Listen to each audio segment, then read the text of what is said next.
సంవత్సరాల తరబడి government job కోసం వేచి చూస్తున్నారా? కేవలం 8 నెలల్లో మీ కల నెరవేర్చుకోండి. వెంటనే కింది నంబర్స్‌కి కాల్ చేయండి. Hello weavers, welcome back to our channel. ప్రస్తుతం మనతో పాటు ఉన్నారు 25 ఇయర్స్ నుంచి అమెరికాలో ఉంటున్నటువంటి ఎంఎన్స్ ఎగ్జిక్యూటివ్ వీరభద్రరావు గారు. సార్తో మాట్లాడండి. నమస్తే సార్. నమస్తే అమ్మ. సార్, ట్రంప్ ఇప్పుడు అమెరికా వెళ్ళే వాళ్ళు చదువా ఉద్యోగమా రెండు అంటే కుదరదు అంటున్నారు. ఇవి రెండిట్లో ఏదో ఒకటే డిసైడ్ చేసుకుని అమెరికా వెళ్ళాలి, అమెరికా రావాలి అని చెప్పేసి చెప్తున్నారు. అంటే ఇప్పుడు దీన్ని చూసుకుంటే మీరు అంటే చదువా ఉద్యోగమా అంటే ఏం చెప్తారు? మీరు అక్కడ ఉంటున్నారు కాబట్టి మీకు అక్కడ ఉన్నటువంటి పరిస్థితులు అన్నీ అర్థమవుతున్నాయి కాబట్టి ఇప్పుడు వెళ్ళాలనుకునే వాళ్ళకి చదువుకోవడానికే వెళ్ళాలా లేదా వద్దు జాబ్ చేయడానికి వెళ్ళాలా అంటే ఏం రెండు కూడా అక్కడ చేయొచ్చా? చేస్తే వచ్చినటువంటి ప్రాబ్లమ్స్ ఏంటి? చదువా ఉద్యోగమా అనే చాయిస్ ఎప్పుడు లేదమ్మా. చదువుతున్నప్పుడు ఓన్లీ చదువుతూనే ఉండాలి.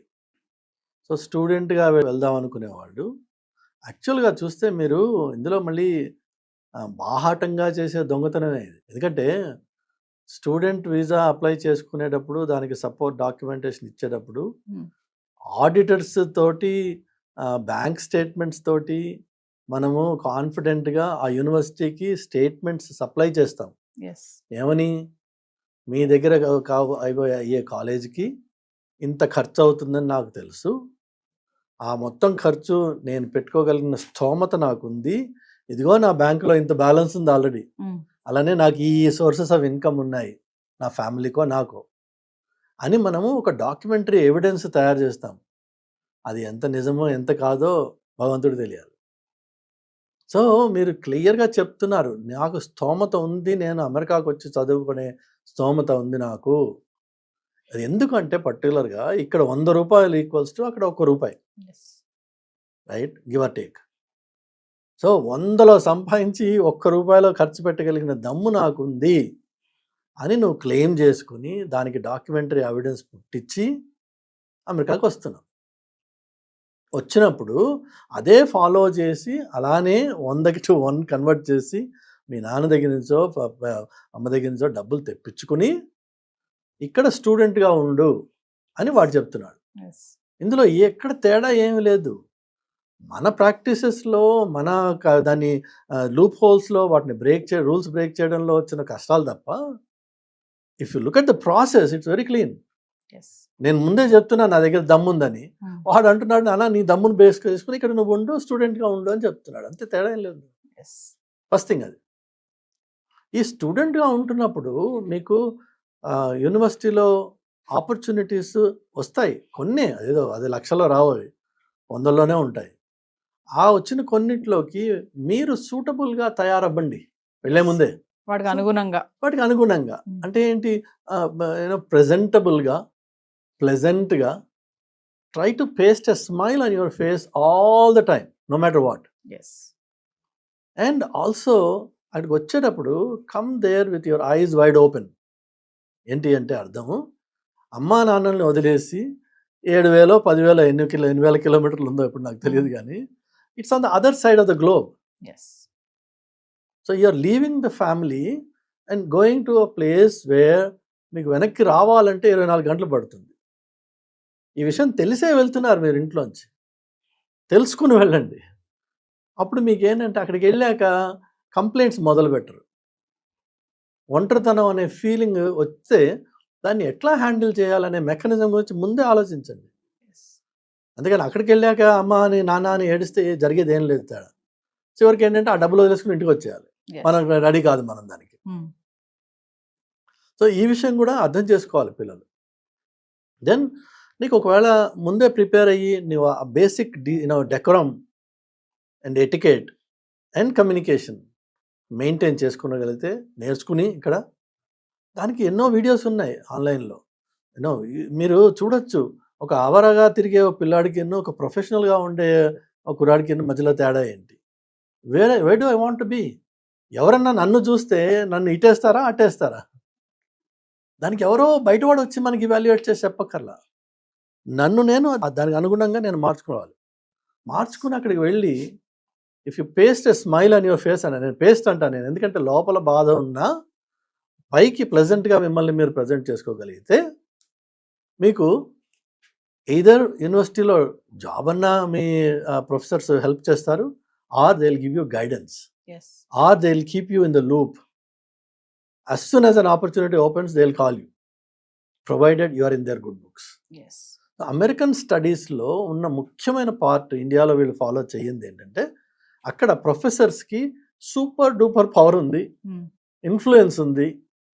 వాళ్ళని నువ్వు సర్ అని చెప్పి రెస్పెక్ట్ ఇవ్వక్కర్లేదు, వాళ్ళు రాగానే లేచి నిలబడక్కర్లేదు, కానీ వాళ్ళతో రెస్పెక్టబుల్గా మాట్లాడాలి ఎస్. అండ్ ఇంటలెక్చువల్గా ఛాలెంజ్ చేసుకోవాలి. Try to learn from them and if you know better challenge them. They are open to those challenges. ఇండియాలో ఏంటంటే ప్రొఫెసర్కి మీరు రెస్పెక్ట్ ఇవ్వరు, వాడిని చూడము. అక్కడ అది అవసరం. Not only for the sake of education, ఆ కాలేజ్లో ఉన్న రోజుల్లో కాకుండా సబ్సీక్వెంట్గా మీరు ఎక్కడన్నా ఇంటర్న్షిప్స్ అప్లై చేస్తారు, ఎస్. చేయాలి. అర్థం ఏంటంటే, యూనివర్సిటీస్లో చదువుతున్న పిల్లలు అవకాశం దొరకంగానే ఏ వెకేషనో తీసుకుని ఎక్కడో పోయి ఎంజాయ్ చేద్దాం అనుకునే బదులు, లేక ఇండియా వచ్చేద్దాం అనుకునే బదులు అమెరికాలోనే ఇంటర్న్షిప్స్ అప్లై చేయాలి. That is how you apply your knowledge to the local society. That is how you learn. Yes. అలానే that is how you practically know how a company works. లేదంటే మీకు ఏం తెలుసు, ఒక ఉద్యోగం వచ్చింది, డే 1 వెళ్తారు, log on in to the system అని ఉంది, or swipe in some place to get in to the premises అని ఉంది.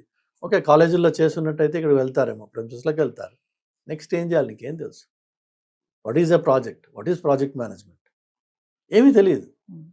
కానీ ఇంటర్న్షిప్ చేసినప్పుడు చాలా మటుకు అవి పెయిడే ఉంటాయి.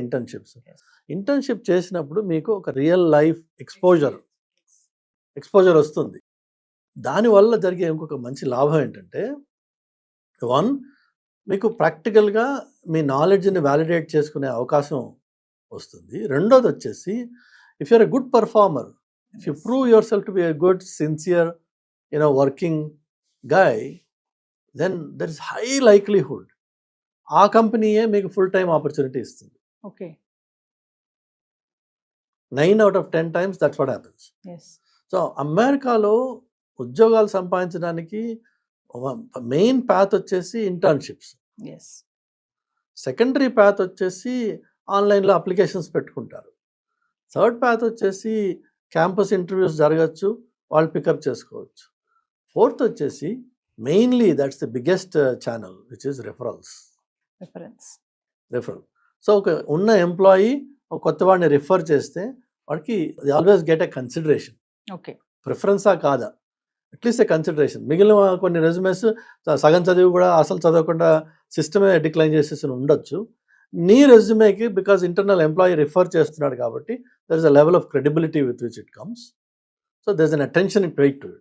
A consideration is given and most often they will result into, because పాజిటివ్గా చూస్తున్నారు కదా, మీరు ఏమాత్రం ఆ పాజిటివిటీని ఎన్కాష్ చేసుకోగలిగితే ఆటోమేటిక్గా ఇట్ కన్వర్ట్స్ ఇంటూ ఆపర్చునిటీ. అంటే ఇక్కడ ఒక్క విషయం చెప్పండి సార్, చదువుకోవడానికి వెళ్ళిన వాళ్ళు ఓన్లీ చదువుకోవడానికే వెళ్ళాలా, అక్కడ ఉండి జాబ్ చేయొచ్చా, ఇప్పుడున్నటువంటి పరిస్థితుల్లో అది అవుతుందా అంటే ఏం చెప్తారు? సో మళ్ళీ అగైన్ మీకు రిపీట్ చేస్తున్నానమ్మా, జాబ్ అనేది లేదు. కన్ఫర్మ్.